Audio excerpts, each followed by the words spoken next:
अभी घर कैसे जाऊं मैं, अभी घर कैसे जाऊं, अभी घर कैसे जाऊं मैं, अभी घर कैसे जाऊं, मेरा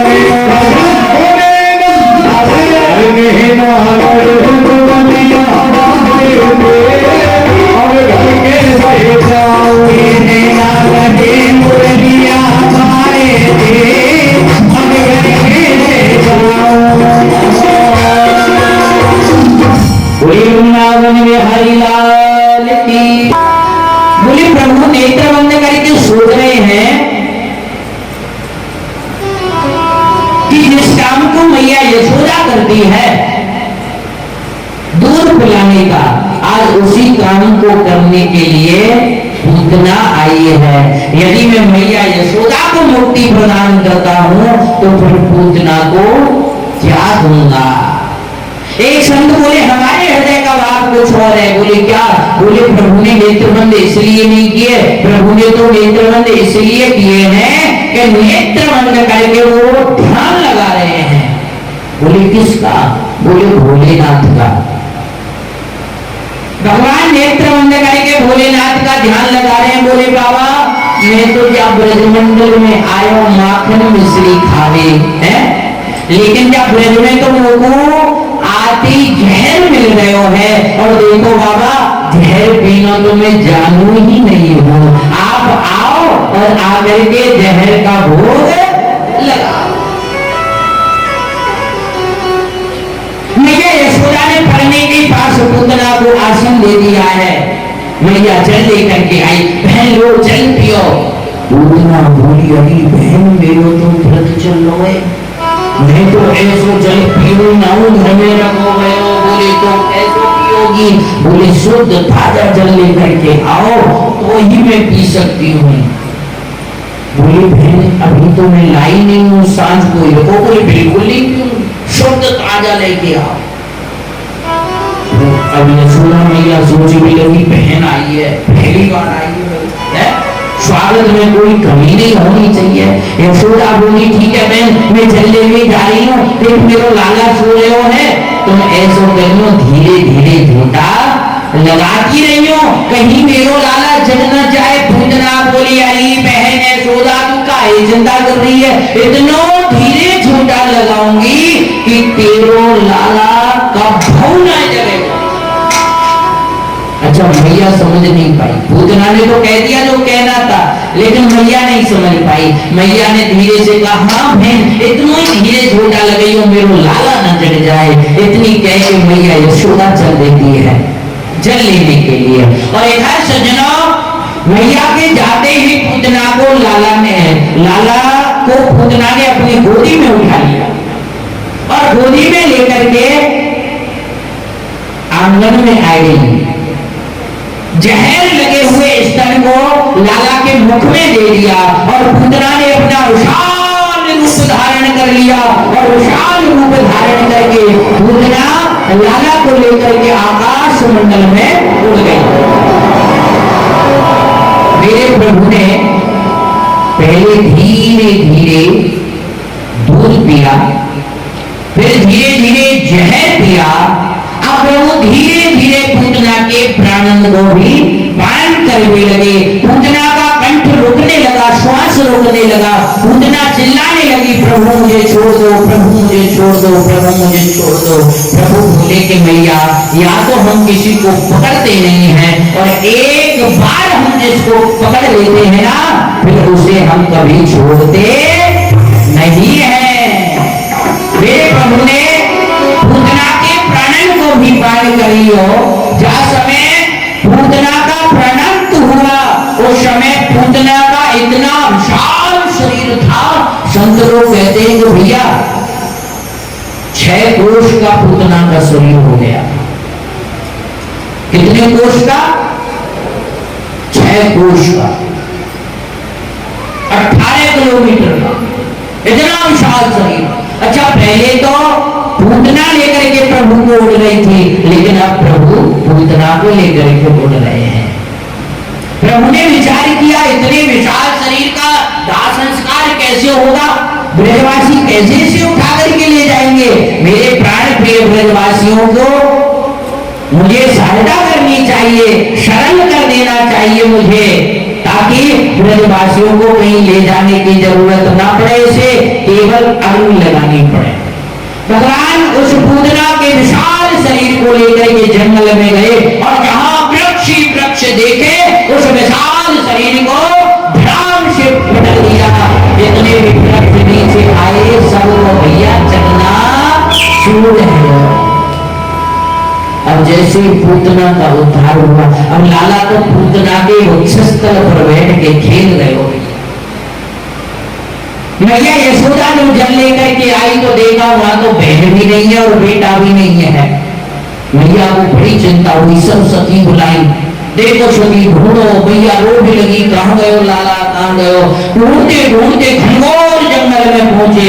वहां मैया ने देखो अपने लाला को विशाल शरीर के ऊपर मैया चढ़ती चली गई, लाला को गोदी में उठाया और लाला को लेके मैया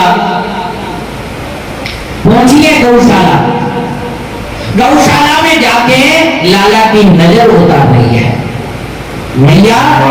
गौशाला में जाके गाय की पूंछ को पकड़े हुए और गाय की पूंछ को पकड़ के मैया नजर उतार रही है। सज्जनों, आजकल हम लोग क्या करते हैं, बढ़िया अच्छा मकान बनवाते हैं, लाखों रुपए मकान में लगा देते हैं और फिर उस मकान के ऊपर कुछ लोग तो चप्पल टांग देते हैं। लाखों रुपए लगा करके कुछ लोग टायर पहिया होता है ना, है बाइक का या गाड़ी का, वो पहिया टांग देते हैं। अच्छा, कुछ लोग तो ऐसा भूत जैसा ऐसा वो चेहरा बना करके और टांग देते हैं। टांगते हैं कि नहीं? है बोलिए क्यों टांगते हैं भाई? बोलिए किसी की नजर ना लगे, है इसलिए टांगते हैं ना।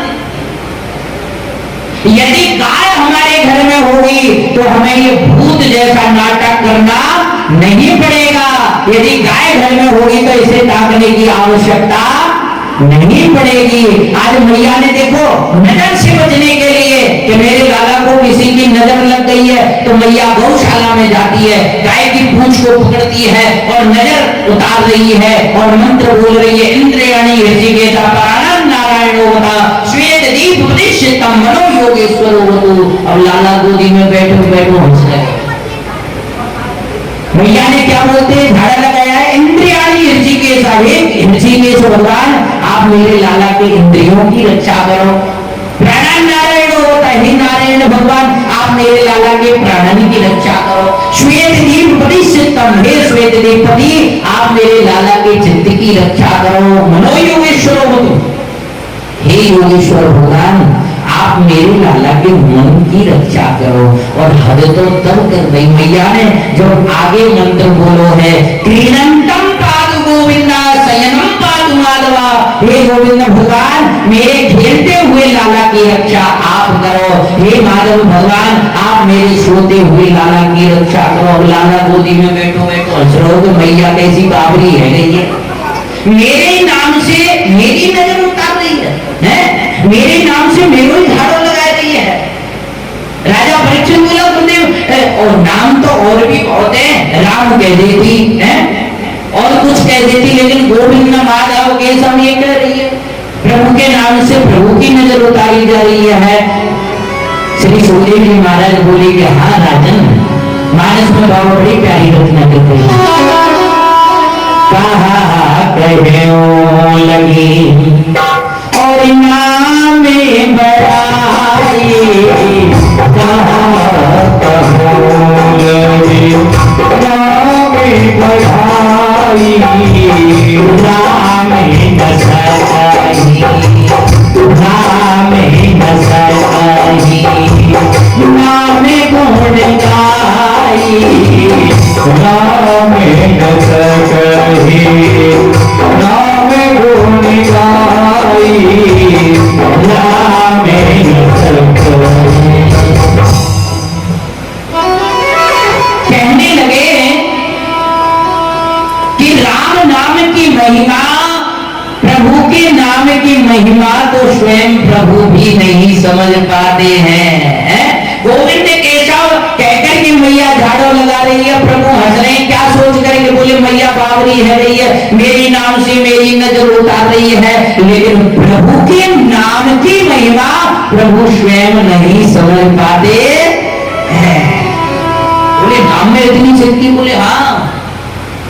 जब मर्यादा पुरुषोत्तम भगवान श्री राम जब समुद्र पर पुल का निर्माण हो रहा था तो शिला पर राम नाम लिखते थे सेवक, और उस शिला को समुद्र में छोड़ दिया जाता था। जब सेवक शिला को समुद्र में छोड़ देते तो वो शिला तैरने लग जाती थी। राम जी के मन में आ गया, राम जी सोचने लगे ये मेरा नाम लिख करके छोड़ रहे हैं, वो शिला तैरने लग जाती है, मैं तो स्वयं राम हूं, यदि मैं शिला का स्पर्श करके इनको देता रहूं, शिला को छू करके इनको देता रहूंगा, तो जो लिखने में समय की क्षति हो रही है ना उसकी बचत हो जाएगी। पर प्रभु के मन में विचार आया कि कहीं ऐसा ना हो मैं तो पत्थरों को छू करके दूं और कहीं वो पत्थर डूब जाए।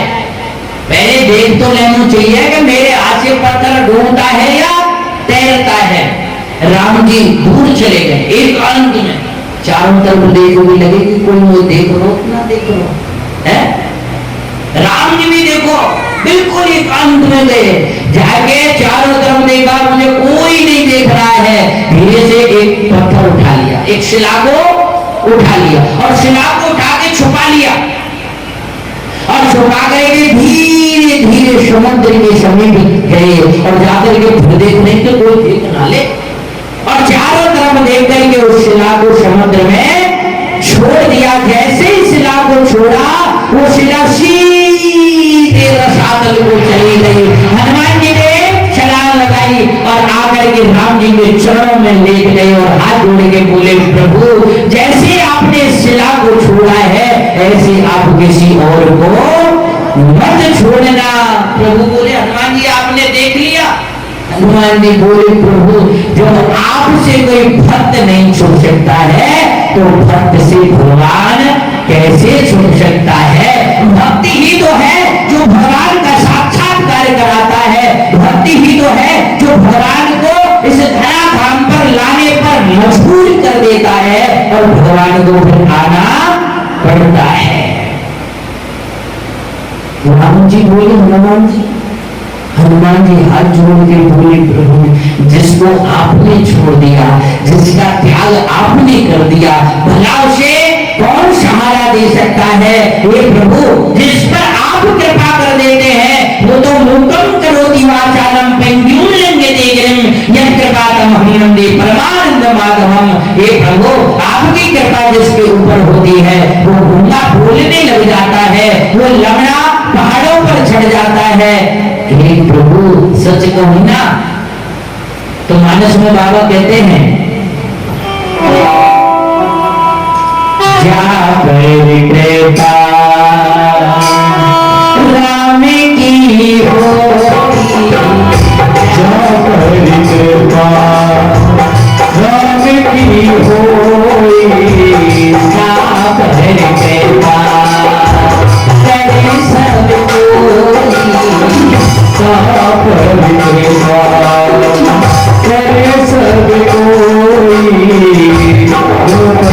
सब मानस में बाबा ने कहा मुंह को हुए बाजार परंतु चढ़े गिरे मरेगा है दास पास दयाल है। जिसके ऊपर भगवान की कृपा होती है वो मुंह को हुए बाजार घूमना भी बाजार हो जाता है। परंतु चढ़े गिरे मरेगा है बड़े बड़े शिखरों पर बिना पैर के भी चढ़ जाता है, क्योंकि जिसके ऊपर भगवान की कृपा होती है उसके लिए असंभव भी संभव हो जाता है। जैसे ही सुखदेव जी महाराज कहते हैं मां यशोदा प्रभु के नाम से प्रभु की नजर उतार रही है सज्जनों, और प्रभु की नजर उतारी है और नजर उतार करके मैया अपने भवन में लेकर के जाती है। और एक है ब्रजवासी जो लौटते हैं वापस देखा विशाल शरीर तो ब्रजवासियों ने उस विशाल शरीर का दाह संस्कार किया। सुखदेव जी महाराज बोले कि राजन, जब वो शरीर जलने लगा ना, तो शरीर में से चंदन की खुशबू आने लगी।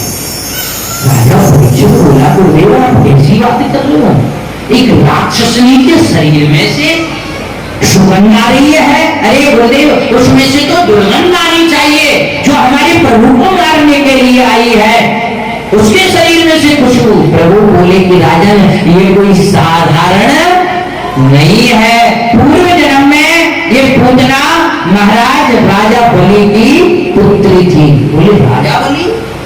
बोले हाँ, वही राजा बलि जिन्होंने अपना सर्वस्व भगवान को न्यौछावर कर दिया। बोले राजा बलि तो इतने बड़े त्यागी, और उसकी पुत्री। बोले बात समझ में नहीं आई। सुखदेव जी बोले राजन, जब ब्राह्मण भगवान राजा बलि के द्वार पर पहुंचते हैं, तो राजा बलि की पुत्री ब्राह्मण भगवान को देख करके उन पर मुग्ध हो जाती है, मोहित हो जाती है।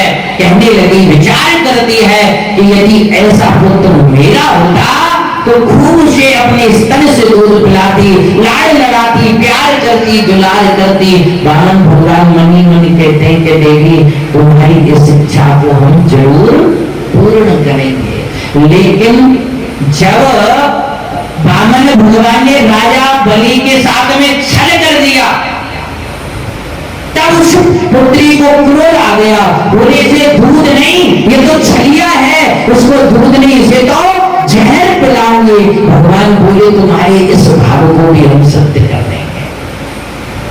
तभी तो इसे पूतना बन करके आना पड़ा।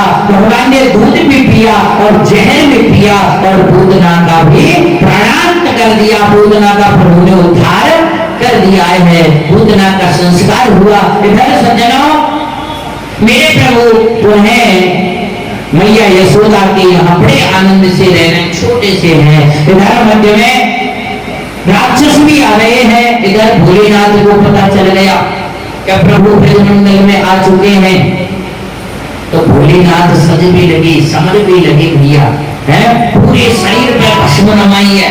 बाघंबर एकदम नयो धारण कियो है, बाघंबर बढ़िया। हाँ, लेकिन एक बात ध्यान रखनी चाहिए, जितना आप बाहर से सज और समर रहे हो ना, उतना अंदर से भी सजना संवरना चाहिए। अब बाहर के तो बढ़िया फेरन लवली लगा ली और भीतर बड़े पड़े हैं, है? जितने बाहर से सज रहे हो। तो आनंद जी बोले महाराज जी कोई ऐसी चीज बताओ। अरे मेरे प्यारे, हैं? जितना बाहर से सजो उतना ही अंदर से सजना चाहिए। आज भोलेनाथ समस्त विकारों से रहित हो चुके हैं, और अपने श्रृंगार को भोलेनाथ ने किया है पूर्ण तरह से। बाहर से भी सजे हैं और भीतर से भी सजे हैं। सज्जनों, आप भी भगवान के दरबार में जाओ, बाहर से खूब सजो, लेकिन उससे कई गुना ज्यादा अंदर से सजना चाहिए। हृदय में कोई भी काम, क्रोध, लोभ, मोह, मद, मत्सर और अविद्या नहीं रखनी चाहिए, और निर्मल भाव से, निर्मल मन से, है निश्चल भाव से प्रभु के सामने जाना चाहिए। आज भोलेनाथ चले हैं प्रभु का दर्शन करने, और नागिया को लेके पहुंच गए गोकुल मैया यशोदा के द्वार में। जाके आवाज लगा दी, मां भिक्षाम देही, हे मां मुझे भिक्षा दो। मैया थोड़ी दौड़ी आई। आगे जब भोले बाबा के गले में देखे ना कारे कारे, मैया डर गई, तुरंत घूंघट लगा लियो, मुंह फेर लियो मैया ने। मुंह फेर के बोली, बाबा आप जल्दी से बताइए भिक्षा में आपको कहा चाहिए। भोलेनाथ बोली, मैया एक बार हमारी तरफ देखो तो सही। मैया बोली, बाबा मुंह डर लग रहे हो है, आप तो बता दो आपको क्या चाहिए। दूध चाहिए, दही चाहिए, घी चाहिए, माखन चाहिए, गाय चाहिए, सोनो चांदी हीरा मोती जवाहरात, जो चाहिए बाबा जल्दी से बता दो। भोलेनाथ सोचने लगे, बता बेटे काम चलने वालों है ना। अरे मैया एक बार तुम देखो तो सही, मैया बोली बाबा तुम्हारे गले में जो काले काले नाग लटक रहे हैं इनके लोगों को बहुत डर लग रहा है। और बोले बाबा बोले अरे मैया ये तो फालतू है, ये खामे ना है, एक बार देखो तो सही। मैया ने धीरे से एक आंख से देखो, जैसे हमारी मैया देख रही है ऐसी यशोदा मैया ने देखो। भोलेनाथ बोले हाँ मैया देखो देखो ये बिल्कुल खाती नहीं है। मैया ने फिर दो आंख बंदे देखो। भोलेनाथ बोले मैया खूब देखो, डंडे पकड़ के देखो, बिल्कुल नहीं खाते हैं। मैया ने फिर झांक ली दो। बोले आप डंडे देख लो खामे ही लाए तो। भोलेनाथ बोले मैया बहुत दूर से आए हो, एक इच्छा एक लालसा लेके आए हो। मैया बोली बाबा जल्दी से बता दो, मेरो लाला सो रहे हो है, जग जाए हो वो, जल्दी से बताओ कहाँ चाहिए। भोलेनाथ बोले मैया सच कहूं ना तो मेरे यहाँ केवल एक ही इच्छा लेके आए हो। मैया बोली जल्दी बताओ। भोलेनाथ बोले मैया बस तेरी लाला के दर्शन करके आए हूँ। मैया बोली बाबा मेरे लाला के? भोलेनाथ बोले हाँ मैया बस एक बार करा दे। मैया बोली सुन बाबा एक बार सुन ले चाहे 10 बार सुन ले, अपने लाला के दर्शन में तुमको कभी नहीं कराऊंगी। भोलेनाथ बोले कभी नहीं करावेगी मैया? मैया बोली कभी नहीं कराऊंगी। भोलेनाथ बोले तो सुन मैया जब तक हम तेरी लाला के दर्शन नहीं करेंगे तब तक हम जाएंगे ही नहीं, हम यहीं रहेंगे। मैया बोली सुन बाबा तू भले कहूं बैठो है, एक एक द्वार घोड़िए मेरे भवन को, कई द्वार है कैसे भी लाला निकाल दूंगी पर तू को नहीं दिखाऊंगी। भोलेनाथ बोली सुन मैया ठीक है अभी तो नहीं दिखावेगी पर तेरो लाला जब थोड़ो बड़ो हो जाएगो है, जब तो अपने सखाने के संग खेलने जाएगो तब दर्शन कर लेंगे। मैया बोली सब सखाने ब्रज के अपने घर ही बुला लूंगी, अपने छोड़ा कबो बाहर नहीं निकालूंगी, तो को नहीं दिखाऊंगी। अरे तेरे यार रुद्र रूप को देख के जब मुंह को डर लग रहे हो है तो मेरो लाला तो अभी बहुत छोटो है, मैं अपने लाला के दर्शन नहीं कराऊंगी। भोलेनाथ बोले तो सुन मैया जब लाला थोड़ा और बड़ो हो जाएगा गैया चरावी जाएगा जब तो घंटे बाहर निकल लो पड़ेगा भाई हम तब दर्शन कर लेंगे। मैया बोली चाहे मोए अपने लाला पे अपने घर में ही उच्चारण करवाना पड़ जाए पर तुमको नहीं दिखाऊंगी। भोलेनाथ बोले तो सुन मैया जब तेरा लाला और बड़ो हो जाएगा जब बहू ले जाएगा जब तो करते बाहर निकले वो ही निकले वो। मैया बोले ओ सुन बाबा सुन, चाहे वो बेटी वाले से बात करके बेटी वालों अपने घर ही बुलाना पड़ जाए अपने घर में ही भंवरिया पड़वा लूंगी पर तो लाला है।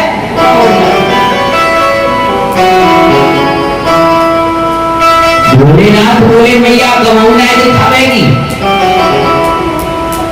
मेरे भोलेनाथ मैया से कहते मैया एक बार बस दर्शन करा दे, लेकिन मैया ने इनकार कर दिया है कि मैं अपने लाला के तुम्हें दर्शन नहीं कराऊंगी।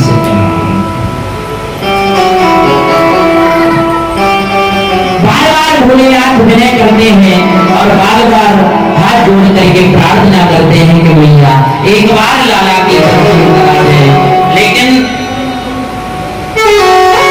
मैया ने बिल्कुल इनकार कर दिया है कि चाहे कुछ भी हो जाए मैं अपने लाला के दर्शन आपको बिल्कुल नहीं कराऊंगी, कभी नहीं कराऊंगी।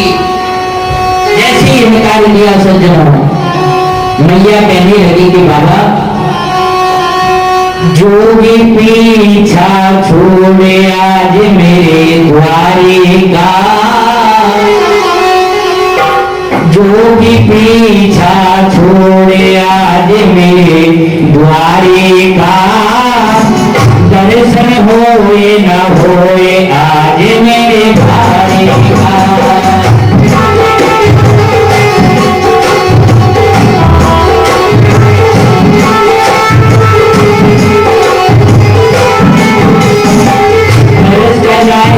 मैया मोहन प्यारे का, नरस जाए दे मैया मोहन प्यारे का, रूप दिखाए दे मोहे नंद दुलारे का, दर्श दिखाए दे मैया मोहन प्यारे का, रूप दिखाए दे नटवर नंद दुलारे का।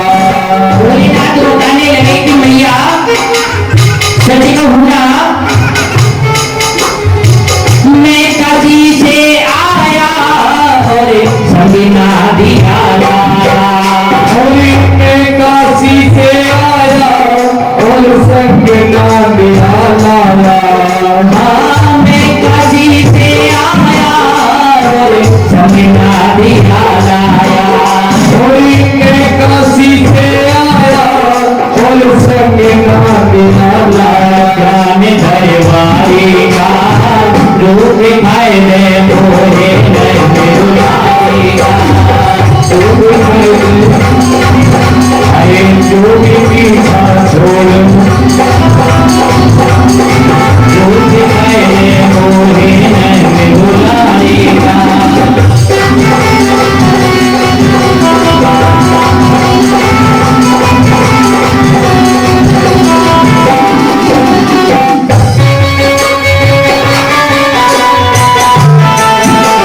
भैया यशोदा कहने लगी, बाबा मैं अपने लाला के दर्शन कभी नहीं कराऊंगी। तुम कौन हो? भोलेनाथ बोले, मैया मैं काशी से आया हूँ, मेरा नाम भोलेनाथ है, एक बार तेरे लाला के दर्शन करा दे। मैया बोली, सुन बाबा, तू डमरू हाथी बजाए और बिच्छू नागिन बजाए। हाथी बजाए और बिच्छू नागिन बजाए। तेरी सूरत भाए न भाए कोई देख लाल डर जाए। तेरी सूरत भाए न भाए कोई देख लाल डर जाए। कजरी भारी का रूप दिखाए दे मोहे नंद दुलारे का, शरद कराए दे मैया भुवन बिहारी का, रूप दिखाए दे मोहे नंद दुलारे का। दर्श कराए दे मैया मोहन प्यारे का, रूप दिखाए दे मोहे नंद दुलारे का। अच्छा ये बताइए, कौन कौन भगवान का दर्शन करना चाहते हैं? अच्छा दर्शन सब करना कर है? कौन कौन करना चाहते हैं? अरे हाथ तो उठा के बताओ, दोनों हाथ उठाइए और ऊपर करो, उठाओ।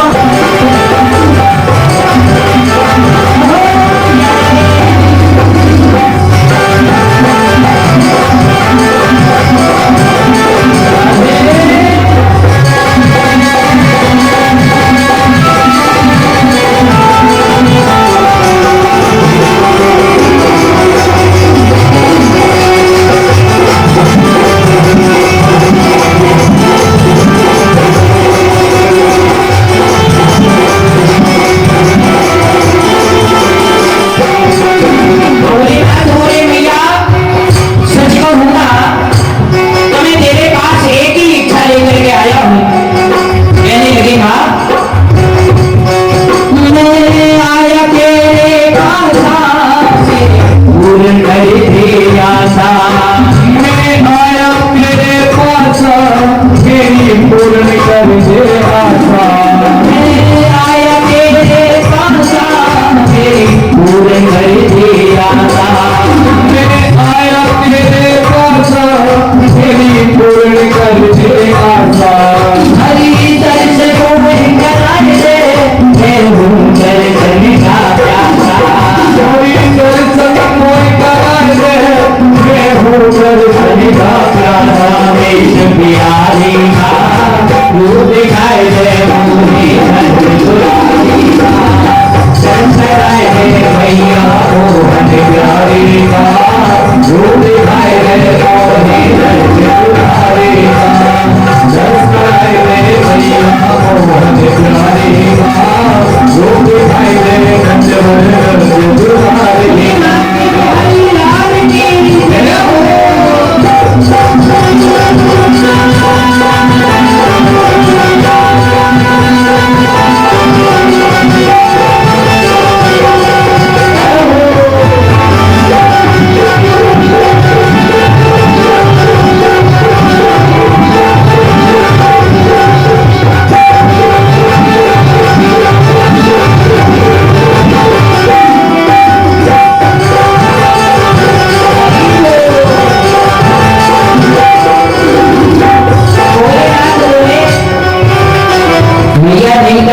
लाला के दिया सोता लाल जगाया।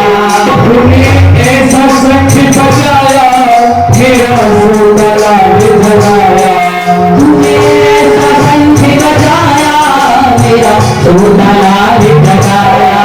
तूने ऐसा शंख बजाया मेरा सोता लाल जगाया। बलि भिक्षा ले मन भाया सब वहम दूर भगाया। पीछा मन भाया सब वहम दूर भगाया।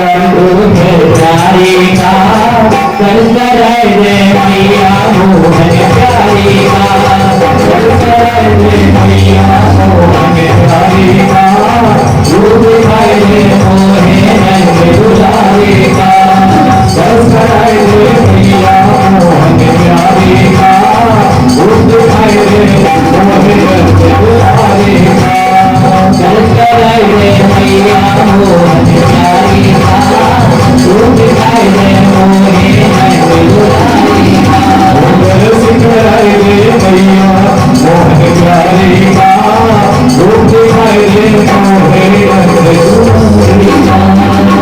बोले शंकर भगवान की जय हो। भोलेनाथ बोले मैया हम जब तक अपने लाला के दर्शन आप नहीं कराओगे तब तक हम यहाँ से जाने वाले नहीं। मैया बोली चाहे कुछ भी हो जाए मैं अपने लाला के दर्शन आपको कभी नहीं कराऊंगी। भोलेनाथ बोले तो फिर मैया हम जाए। मैया बोली बिल्कुल भोलेनाथ आप चले जाइए। भोलेनाथ आज वापस चलिए सजनों। गोकुल के बाहर निकले हैं भोलेनाथ और गोकुल के बाहर एक वृक्ष देखा है भोलेनाथ ने और गोकुल के बाहर निकलते ही भोलेनाथ ने अपना त्रिशूल गाड़ दिया है। नादिया वहीं पर बिठा दिया और स्वयं भी वहीं आसन लगा करके बैठ जाते हैं और बैठ करके भोलेनाथ ने आंखें बंद की और आंखें बंद करके झगड़ा शुरू कर दिया है। डायरेक्ट फोन लगा दिया। उधर प्रभु पढ़ने में झूल रहे हैं। भोलेनाथ ने किससे झगड़ा शुरू कर दिया है? पढ़ने में झूलते हुए प्रभु से है। जैसे कोई बात हो जाती है तो फोन लगाते हैं ना, अरे भाई तूने ऐसे कैसे कर दिया है, ऐसे वहाँ फोन का काम नहीं है, वहाँ तो डायरेक्ट लिंक है साहब। हाँ बिना फोन के फोन खराब हो जाता है, गिर जाए पड़ जाए उड़ जाए, लेकिन यहाँ खराब होता ही नहीं है कुछ। डायरेक्ट लगाया है, लिंक जोड़ी है, संपर्क किया है भगवान से और जाकर के बोला है। भोलेनाथ ने आंखें बंद करके प्रभु आप बहुत झूठे हो। सबसे पहले सब कोई राम राम नहीं, कोई श्याम श्याम नहीं, कोई हेलो हाय नहीं, डायरेक्ट बोले आप बहुत झूठे हो। और पल्ले में झूलते झूलते प्रभु उत्तर बोले बाबा मुझे क्या झूठ, अरे बड़े झूठे हो, निष्ठुर हो, कपटी हो। हवा क्या हो गया, पानी ज्यादा चढ़ गया, मैंने क्या झूठ बोल दिया। अरे प्रभु मैं आया कैलाश पर्वत को छोड़ करके और आपके द्वार पर, और आप इतने निष्ठुर जो अंदर से बाहर द्वार तक नहीं आए। प्रभु उत्तर देने लगे तो बाबा इसमें गुस्से वाली कौन सी बात है, अरे अभी तो मैं चलना थोड़ी जानता हूँ, मैया ने अभी मुझे पल्ले से नीचे ही उतारा, मैं कैसे बाहर आ जाऊं, बोलना जानता नहीं, चलना जानता नहीं। भोलेनाथ बोले तुमने ही कहा है ना कि जो तू चाहे एक पल तो मैं आऊं पल साइड, और जो तू कर लो 800 तो मैं लोहे की लाट। आप ही ने कहा ना कि जो मेरे लिए एक पल चलता है मैं उसके लिए 60 पल चल करके पहुंच जाता हूं। आप ही ने कहा। अब प्रभु उत्तर मेरे बोले फिर अब क्या हुआ, झूठे हो या नहीं, लेकिन ये अच्छी बात नहीं है, आज आपने बहुत बुरा किया है मेरे साथ। अब भगवान बोले भोलेनाथ क्रोध क्यों कर रहे हो, गुस्सा क्यों कर रहे हो, अरे गुस्सा नहीं करो, इतनी विनय की बात नहीं आती, एक बार दिखा दे, एक बार दिखा दे लाला को, एक बार दिखा दे, लेकिन ऐसे में क्या एक बार न दिखाए हो जाने, हो, निष्ठुर हो। प्रभु बोले बाबा क्रोध मत करो। अब आप नहीं मानते हो, ठीक है, मैं करता हूँ, कोई उपाय करता हूँ। रुको, भोलेनाथ शांति शांति। भोलेनाथ शांत हो जाते हैं। इधर मेरे माधव ने अपनी लीला रचना आरंभ कर दिया है सज्जनों। प्रभु रोने लगे हैं। पहले धीरे धीरे रोए, फिर थोड़ी और जोर से, फिर और जोर से, फिर और जोर से। अब तो मैया कभी गोदी में ले, कभी पल्ले में झुलावे, वो लाला रो तो जा रहा है। इतने जोर जोर से सखियां सुन के आवाज आई, अरे मैया क्यों रुला रही है लाला को? मैया को क्रोध बढ़ गया। बोले तुमने कहा उसी ने इतनी गंदी बुरी नजर से मेरे छोरा को देखो है, जो ये सुबह तीन रो रहे हो, ना दूध पी रहे हो, ना कुछ खा रहे हो। सखी बोली मैया हम तो सुबह से तेरे घर में आए, न जाने कौन कौन को तो अपने घर में घुसा ले, ये मेरा बहन है, ये मेरा भैया है? अब कौन घर में आ घुसो तेरे में? मैया बोली कोई नहीं आया सुबह से। सखी बोली तो फिर इस लाला को क्या हुआ है? सच्ची बता मैया, कोई आया था घर? मैया बोली वैसे तो कोई घर में तो कोई ना आयो सखी, पर एक बाबा जरूर आयो, पर वो तो मैंने दरवाजे से विदा कर दिया। सखी बोली बस वही करो। अरे मैया तुम्हें बाबा जी को जानो ना, ये दरवाजे पे दी जादू टोना करते हैं, वो बाबा ही कछु जादू टोना कर रहे हैं। जैसी मैया ने सुनी, मैया बोली जाओ बाबा को बुला के लाओ। अब वो सखी बाबा को ढूंढ रही है, और ढूंढते ढूंढते सखियां गोकुल के बाहर पहुंची। भोलेनाथ वहां बैठे साहब चकाचक। जैसी सखी गई, अरे बाबा तुमको मैया यशोदा बुला रही है। गुस्सा तो बढ़ ही लो बाबा को। बोले कौन बुला रही है? बोले यशोदा मैया बुला रही है। बोले हम कोई ऐसे वैसे महात्मा ना है जो हड़काऊ के घर चले ना, कह देना उस मैया से हम त्यागी हैं, सन्यासी हैं, बैरागी हैं, हम योगी हैं, भोगी नहीं है, हमें किसी के घर जाने की आवश्यकता नहीं है। जिसको जरूरत होती है वो हमारे द्वार पर आता है, हमें किसी के द्वार पर जाने की जरूरत नहीं पड़ती है। जाओ कह दो उनसे हम नहीं आएंगे। सखियां बोली हाथ जोड़ के बाबा चल ले योगी नंद भवन में, तुम्हें यशोदा माए बुलाए और बाकी लाल को नजर लगी है राई नौन। भोलेनाथ ने जैसी सुनो नजर लग गई, बेटा राई नौन करनो है। भोलेनाथ तुरंत खड़े हो गए। बोले अब मना नहीं करना चाहिए। तुरंत खड़े हुए बोले देखो सखियों, वैसे तो हम किसी के घर नहीं जाते, पर हाँ कोई बालक को यदि कोई समस्या है, परेशानी है, अब तो भाई बालक तो भगवान का रूप होता है। ठीक है सखियों हम चलते हैं तुम्हारे साथ।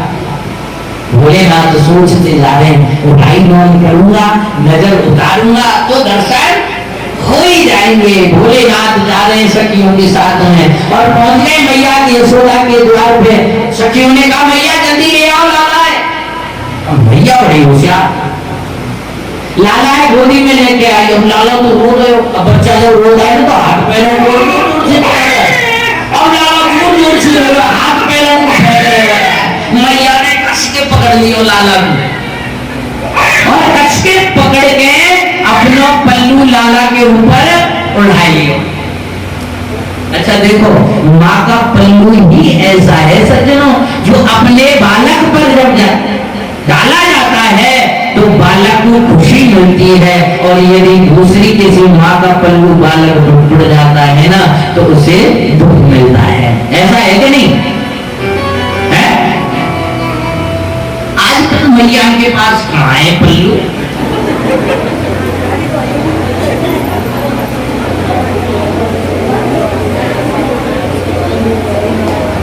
अच्छा सुनो, पहले जो माताएं होती थी ना, बच्चे को अपने पल्लू से उसका मुंह पोंछती थी, अपने पल्लू से, है? तो आजकल तो मैया जींस से पहने पल्लू फांसी है। अच्छा पहले जो माताएं थी ना, कम से कम साल भर तक तो कम से कम बच्चे को अपना दूध पिलाती थी। आजकल की मैया तो बच्चा हुआ तुरंत बोतल, और जब बच्चा बड़ा होता है तो माताएं गाती है, मेरे मन में भूल न जाना, मेरे दूध का कर्ज चुकाना। और बच्चा कहता है भाई दूध तो बोतल का पिया है, मैया का पिया ही नहीं है, तो कैसे कर्ज चुकाए? अब दूध किसका पिया, अब कर्ज किसका चुकाएगा? बोतल है। हाँ, बचपन में दूध की बोतल, फिर थोड़ा बड़ा हुआ तो फिर पेप्सी की ड्यू हमारा इसकी बोतल चालू, फिर थोड़ा और बड़ा हुआ तो विस्की और बियर की बोतल चालू है, फिर थोड़ा और बोले भैया चलो चोरी करने चलते हैं, सब इकट्ठे होकर के चल दिए चोरी करने। और जब चोरी करने जा रहे ना भैया तो देखो एक घर को दरवाजा खुलो है और सखी सोए बेसुध, और वह सखी की चोटी लटक रही नीचे खाट पे। जैसे ही ग्वाल वालों से कहा प्रभु ने चलो एक कस के बांध दिया, मेरे सारे क्यों भैया अब तो आ जाओ। सब ग्वाल वाले अंदर आए हैं, सबने मलहरिया को मटकीन को उतार लियो है और मटकीन को उतार के भैया सब ग्वाल वाले ने माखन खानो शुरू कर दियो है। कन्हैया ने एक मलहरिया रख गई अपने सामने। रात के 12 बज रहे सज्जनों, और रात के 12 बस सखी के घर में एक छोटा सा मंदिर, और वह मंदिर में रखी गौ घंटी। इधर तो कन्हैया ने मुख में माखन लिया और उधर रात के 12 बजे वो गरुड़ घंटी अपने आप बिना बजाए जोर जोर से बजने लगी है।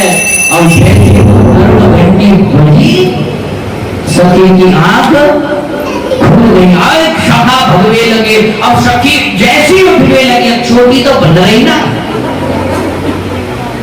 जैसी सखी खड़ी है वे लगी वापस खटिया पर जा पड़ी है और पुकारे वे लगी, अरे कौन घर में घुस गए हो, कौन घर में आ गए। कन्हैया ने बोली आज मरवा दिए घंटी। कन्हैया दौड़े दौड़े मंदिर में गए और जाके घंटी को पकड़ लिया और घंटी को लेके लगे दौड़ में। सब बालवान दौड़ में लगे और कन्हैया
बोलिए गोपाल शास्त्री जी, तो वो प्रसाद से है ना, ध्यान रखना।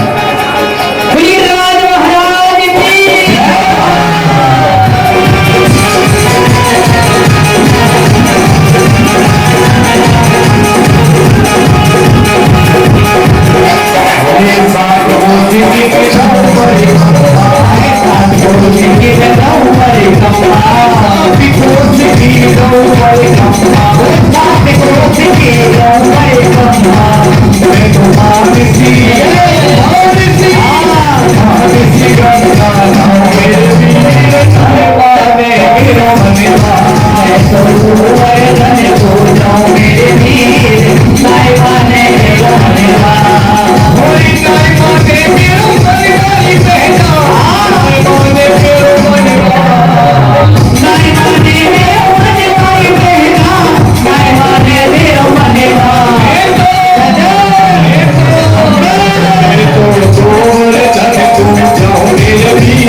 भैया कह रहे 5 बज गए महाराज, मैंने ना अभी 4:30 भैया थोड़ा हाथ उठा के मस्ती हरि को।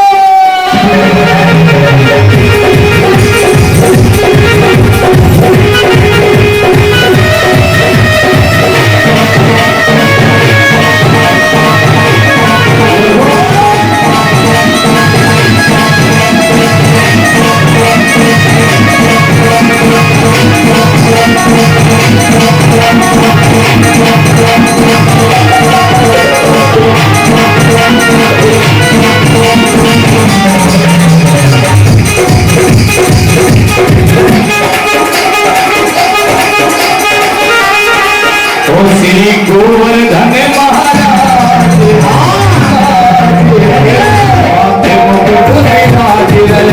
श्री गोवर्धन महाराज गिरिराज तेरे माथे मुकुट विराज रहो, तेरे माथे मुकुट विराज रहो, तेरे माथे मुकुट विराज रहो, तेरे माथे मुकुट विराज रहो, तेरे माथे मुकुट विराज रहो।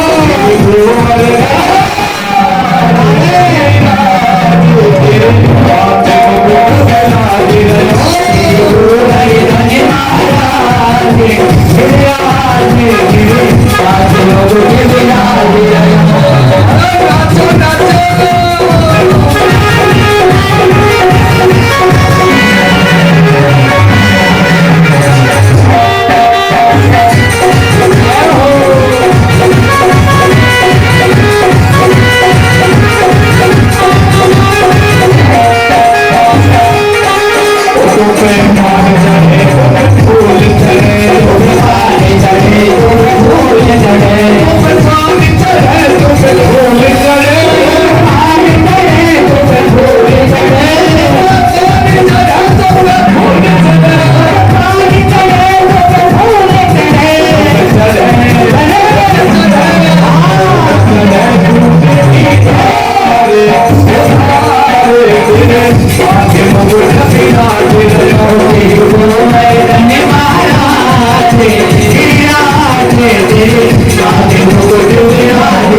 बोले के राज महाराज की